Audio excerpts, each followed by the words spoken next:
Hello everybody, I am Shakuntala. Welcome to my channel knowledge from Shakuntala.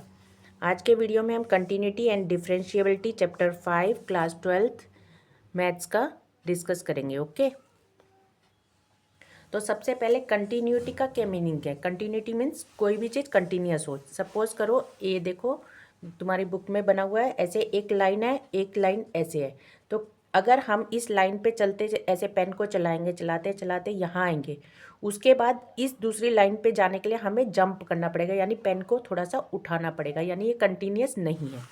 अब इस line पे जाएंगे, ये वाली लाइन देख लो, यहाँ पर हमने यहाँ से अगर हम चलते चलते चलते चलते यहाँ आ रहे हैं और यहाँ पर आके हमने देखा एक सर्कल बना हुआ है जो कि एम्प्टी है। इसका मतलब इस जो एम्प्टी सर्कल है इस पॉइंट पर ये लाइन कंटिन्यूस नहीं है। यहाँ से भी कंटिन्यूस है, यहाँ से भी कंटिन्यूस है, लेकिन ये एक पॉइंट है जहाँ पर ये लाइन कंटिन्यूस नहीं है। ठीक है, एक एग्जाम्पल और देख लेते हैं। ये देखो यहाँ पर, ठीक है, इसका मीन्स भी यही है, यहाँ से यहाँ तक कंटिन्यूस है, यानी सीधा सीधा हम आए, कोई भी हम बीच में उठे नहीं, और यहाँ से भी हम सीधा सीधा आए, लेकिन इधर पर एक पॉइंट यहाँ पर ये जो सर्कल बना हुआ है ये एम्प्टी है। इसका मीनिंग यहाँ पर ये लाइन कंटिन्यूस नहीं है।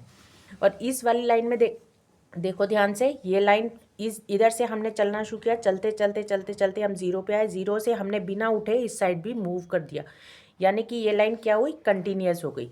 ठीक है, कंटिन्यूस मीन्स क्या हुआ, सिंपल सीधी बात है, जो हमारी लाइन बिल्कुल बिना रुके चलती जाए, ठीक है, उसको कंटिन्यूस कहते हैं। अभी इसी को हम थोड़ा सा डिटेल में थोड़ा सा देखेंगे, ठीक है ना। तो सबसे पहले ये देखो, मैंने कुछ पॉइंट्स लिखे हुए हैं, ठीक है ना। फर्स्ट पॉइंट है x is equal to a, means a एक ऐसा पॉइंट है जिस पे हम चेक करने वाले हैं कि ये कोई भी फंक्शन हमारा f(x) करके कोई भी फंक्शन हमें दिया हुआ है वो ए पॉइंट पे कंटिन्यूस है या नहीं है। ठीक है, ए पॉइंट पे कंटिन्यूस है या नहीं है का मीनिंग क्या हुआ, जैसे कि सपोज करो ये वाली पॉइंट है, ये वाला पॉइंट है, या ये वाला पॉइंट है, कोई भी पॉइंट है जिस पे हम चेक कर रहे हैं कि ये लाइन ऐसे कंटिन्यूस है या नहीं है। ठीक है ना, तो इसके लिए हमें क्या करना होता है, डेरिवेटिव निकालना होता है ये जी, यानी कि हमें देखना होता है कि हम क्या करते हैं, लिमिट करके h tends to positive zero, means हमारा नंबर पॉजिटिव से ज़ीरो की तरफ बढ़ रहा है, पॉजिटिव से ज़ीरो की तरफ बढ़ रहा है। यानी कि अगर हमारी नंबर लाइन ऐसे करके है तो इस साइड से हमारा नंबर ज़ीरो की तरफ बढ़ रहा है। अगर हमारे यहाँ पर h tends to zero negative है, इसका मतलब नेगेटिव साइड से ज़ीरो की तरफ बढ़ रहा है।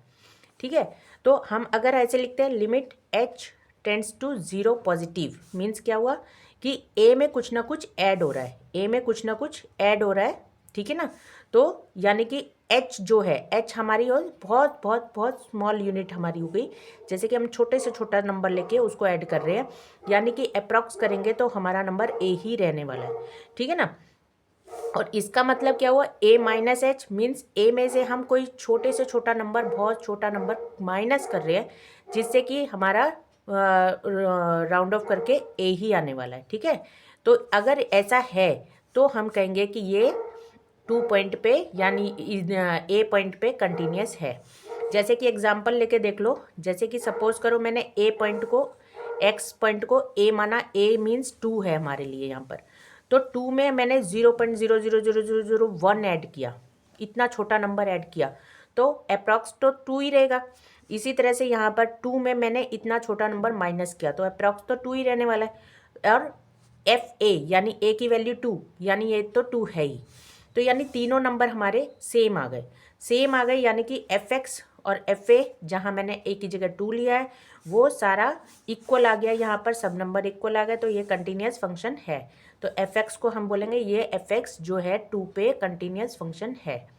ठीक है, बहुत सारे एग्जाम्पल के साथ में और डिस्कस कर लेंगे, अगर तुम्हें समझ में नहीं आ रहा तो अभी मैं केवल कॉन्सेप्ट बता रही हूँ। ठीक है ना, सेकेंड पॉइंट है, ये देखो ओपन ब्रैकेट दोनों तरफ से और a कॉमा बी ऐसे वाली ब्रैकेट लगी हो तो इसको ओपन इंटरवल कहते हैं। ठीक है ना, इसका मीनिंग ये हुआ कि 5 और 7 के बीच के सारे नंबर, इस ब्रैकेट का मीनिंग होता है इन दोनों नंबर्स के बीच के सारे नंबर, यानी 5.00001 ऐसे करके जितने भी नंबर हमारे 5 और 7 के बीच में आ सकते हैं वो सारे नंबर।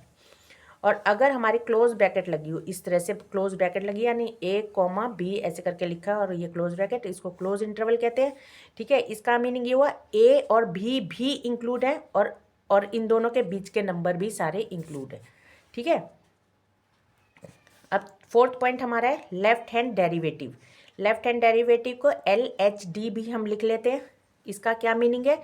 इसका मीनिंग है कि हम नेगेटिव की तरफ से अप्रोच कर रहे हैं, -0 हमारा यहाँ पर चल रहा है, यानी लेफ्ट हैंड की तरफ से हम अप्रोच कर रहे हैं। ठीक है ना, एक होता है राइट हैंड की तरफ से, एक होता है लेफ्ट हैंड की तरफ से। लेफ्ट हैंड की तरफ से अप्रोच कर रहे हैं यानी कि तो हमारा फॉर्मूला बनता है f(x - h) माइनस fx अपॉन में माइनस का h।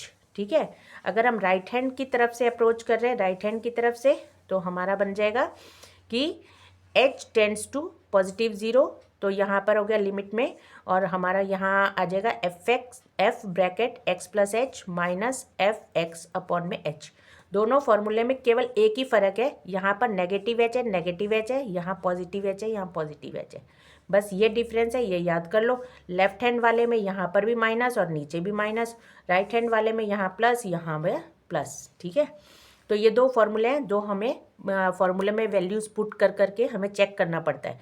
क्या चेक करना पड़ता है? लेफ्ट हैंड डेरिवेटिव निकालना पड़ता है, राइट हैंड डेरिवेटिव निकालना पड़ता है, और फिर चेक करना पड़ता है दोनों की वैल्यू अगर सेम आई है और कोई फाइनाइट नंबर है तो हम कहते हैं कि ये फंक्शन डिफरेंशिएबल है, यानी कि ये फंक्शन इस पॉइंट पे डिफरेंशिएबल है, जो भी गिवन पॉइंट हम चेक कर रहे होते हैं इस फॉर्मूले में डालकर।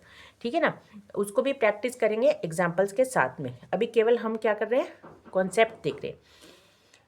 फिफ्थ पॉइंट क्या है? डिफरेंशिएबल फंक्शंस जितने भी होंगे हमारे, जैसे हमने ये चेक किया कि हमारा, चलो ये वाले हमने वैल्यू पुट करके देखा कि LHD और RHD इक्वल आ गए, तो हम बोलेंगे कि हाँ ये फाइनाइट नंबर भी आ गया, ये डिफरेंशिएबल है।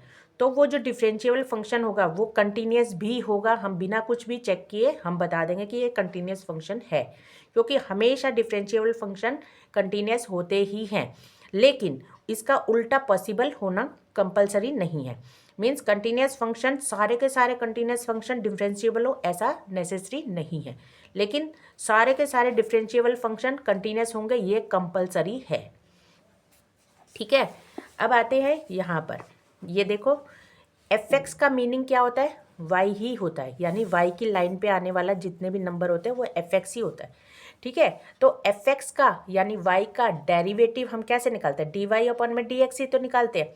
ठीक है, तो dy y की जगह पे क्या डालना है हमें? fx, तो fx यानी fx का डेरिवेटिव हम निकाल रहे हैं। fx का डेरिवेटिव का फॉर्मूला ये होता है हमारा, लिमिट h टेंड्स टू 0, मतलब h 0 के बिल्कुल बिल्कुल पास में है, तो हमारा फॉर्मूला बनता है f bracket h plus x plus h minus fx upon में h। ये हमारा फॉर्मूला है, तो ये तो तुम्हें लर्न ही करना है। ठीक है, किसी का भी डेरिवेटिव निकालते हैं तो हम ऐसे ही निकालते हैं। अब हमारे पास इस चैप्टर में दो थ्योरम है, एक है रोलेस थ्योरम, दूसरी है हमारी मिड वैल्यू थ्योरम। ठीक है, रोलेस थ्योरम क्या कहती है? तो ये कहती है कि अगर कोई भी दो पॉइंट है, ठीक है, एक कोई भी हमारी कंटिन्यूस लाइन है, सपोज मैंने ये कंटिन्यूस लाइन देख ली। अब कंटिन्यूस लाइन कैसी होती है? वही मैंने बताया, कहीं पर भी पेन को उठना नहीं चाहिए, यानी कि सीधा सीधा कंटिन्यू चल रहे, यानी ये मैं चल रही हूँ, कहीं भी मेरे रास्ते में कोई भी ब्रेक नहीं आया और मैं चलते चलते बी पे पहुँच गई, तो ये लाइन क्या है? कंटिन्यूस है। तो कंटिन्यूस लाइन जो है इसमें हमने देखा है कि हमें क्या चाहिए होता है? कंटिन्यूस होनी चाहिए, यानी ए और बी भी उस लाइन पे आने चाहिए, यानी उसके हिस्से हैं, ए बी भी इंक्लूडेड हैं इस लाइन में। और डिफरेंशिएबल में हम देख रहे हैं कि ए और बी के बीच के जितने भी सारे नंबर हैं वो सारे डिफरेंशिएबल भी हैं, और ए और बी भी इक्वल है, ए और बी, ए एंड बी, ये जो पॉइंट है हमारे बिल्कुल एक ही पॉइंट, एक ही लाइन पे आ रहे हैं, देखो एक ही लाइन पे आ रहे हैं, यानी F A is equal to F B, दोनों की वैल्यू वाई की सेम रहने वाली है, यहाँ पर वाई की वैल्यू दोनों में सेम रहने वाली है, तो यानी F A is equal to F B भी है। ठीक है, तो अगर ऐसी कंडीशन है, मीन्स हमारी ये कंटिन्यूस भी है, डिफरेंशिएबल भी है, और ए और बी हमारे इनकी वाई की वैल्यू यानी एफ ए और एफ बी सेम भी है, तीनों कंडीशन हमारे पास है, तो ये कंपलसरी है कि कोई ना कोई पॉइंट सी भी होगा, जो सी पॉइंट जो होगा उसका अगर हम एफ एक्स निकालें, यानी कि एफ एक्स यहाँ पर हमारा ये सी पॉइंट का ये आया, यानी ये लाइन क्या है, एक्स लाइन के पैरेलल है, एक्स लाइन के पैरेलल है, ठीक है ना। एक्स लाइन के पैरेलल है, इसका मतलब क्या होगा, इसका डिफरेंशिएट इसको जब हम डिराइव करेंगे तो इसका आंसर 0 ही आने वाला है, ठीक है ना। तो उसी को हम ऐसे करके बता रहे हैं, सी जो है ए और बी का ही एलिमेंट है, ए से लेकर बी तक के बीच में ही कहीं सी आ रहा है, ठीक है। यानी सी जो है ए और बी सेट का ही एक एलिमेंट है। और दूसरी बात, हमारा एफ सी का जो अगर हम डिफ्रेंशिएट कर देंगे तो वो हमारा डेरिवेटिव कर देंगे तो 0 ही आने वाला है, ठीक है। तो इसका मतलब क्या हुआ, इसको अगर मैं इसको फॉर्मूले में पुट करूँगी तो क्या बन जाएगा हमारा, F derivative of C is equal to F C plus H minus F C upon में एच। यहाँ एच अगर हमारा टेंड्स टू 0 है तो यहाँ एफ सी ही बन जाएगा, एफ सी में से एफ सी गया 0 आ जाएगा, 0 अपॉन में एच यानी 0। यानी कि ये हमारी रोलेस थ्योरम होती है, रोलेस थ्योरम ये बोलती है। इसको हम अप्लाई भी करना सीखेंगे कुछ एग्जाम्पल्स के साथ में, ठीक है। अब नेक्स्ट पॉइंट, नेक्स्ट थ्योरम है हमारी मीन वैल्यू थ्योरम, जिसको हम एमवीटी भी बोल देते हैं, ठीक है। अब ये एमवीटी थ्योरम क्या बोलती है, इसमें 2 ही कंडीशन चाहिए हमें, यानी कंटिन्यूस भी हो ये और डिफरेंशिएबल भी हो, ठीक है। ए और बी पे जिस तरह से ये ऊपर वाली थ्योरम में था, बस इसमें ये कंपलसरी नहीं है कि ये दोनों इक्वल भी हो, यानी इनकी वाई की वैल्यू इक्वल भी हो, ऐसा कोई कंपलसरी नहीं है। बस इसमें ये कहा है कि सी कहीं भी हो सकता है, सी कहीं पर भी, यहाँ पर यहाँ पर यहाँ पर कहीं पर भी हो सकता है, यानी C is element of A B, यानी ए बी सेट का सी एक एलिमेंट होना कंपलसरी है बस। और ये वाली उसमें ये अगर वो फॉलो कर जाता है, यानी कि ये वाली कंडीशन अगर वो फॉलो कर जाता है तो मीन वैल्यू थ्योरम हमारी सेटिस्फाई हो जाती है, ठीक है। यानी कि अगर हम उस पॉइंट पे कहीं पर भी, जो हमने सी पॉइंट लिया है, जो भी हमें गिवन पॉइंट है सी, उस पॉइंट पे अगर डिफ्रेंशिएट करते हैं तो हमारा F B minus F A upon में बी माइनस ए करेंगे और ये सेटिस्फाई हो जाए तो हम बोलेंगे कि मीन वैल्यू थ्योरम यहाँ पर सेटिस्फाई हो रही है, ठीक है। तो इस तरह से ये चैप्टर में बस इतना ही है, इसी को अलग अलग एग्जाम्पल्स के साथ में, बहुत सारे एग्जाम्पल्स के साथ में समझेंगे, ओके। तो please share, subscribe and like my videos. Thank you.